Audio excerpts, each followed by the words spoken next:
तर महिलांच्या सुरक्षिततेवर अजूनही प्रश्न उपस्थित झालेले आहेतच। काय नेमकं घडलंय पाहूया टॉप 9 बातम्यांमधून। केंद्रीय मंत्री रक्षा खडसेंच्या मुलींची छेड काढणाऱ्या 7 पैकी 4 आरोपींना अटक, फरार 3 आरोपींच्या पोलिसांकडून शोध सुरू।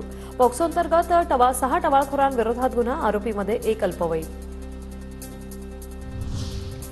छेडखानी प्रकरणी 3 आरोपींना 3 दिवसांची पोलीस कोठडी, आरोपी अनिकेत भोई याच्यासह अनुज पाटील, चेतन भोई या तिघांना 5 मार्चपर्यंत पोलीस कोठडी। जळगावमध्ये 2024 मध्ये तब्बल 56 बलात्काराच्या घटना तर 231 विनयभंगाच्या घटना घडल्याची माहिती समोर। वर्षभरात अल्पवयीन मुलींवर बलात्काराच्या 95 तर विनयभंगाच्या 87 घटना।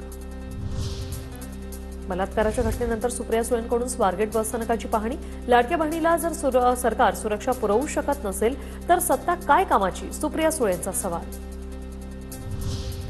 पुणे पोलिसांकडून दत्तात्रय गाडीच्या मोबाईलची तांत्रिक तपासणी, पीडिता आणि गाडी एकमेकांच्या संपर्कात नसल्याचं समोर, गाडीविरुद्ध पुरावे गोळा करण्याचं काम सुरू।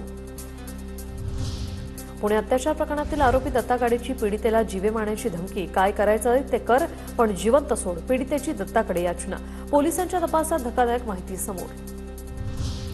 स्वारगेट बसस्थानकात आता महिला सुरक्षा रक्षक असणार, बलात्काराच्या घटनेनंतर एसटी आगाराचा निर्णय, पहिल्यांदाच महिला सुरक्षा रक्षकांची नियुक्ती होणार।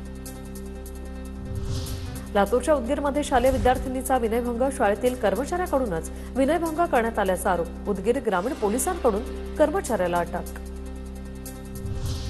नागपुरातील मध्यवर्ती बसस्थानकावर तरुण महिलांशी गैरवर्तन करत असल्याचे व्हिडिओ समोर, मंगेश नावाच्या तरुणावर गुन्हा दाखल, बसमध्ये चढताना आरोपी महिलांशी करत होता गैरवर्तन।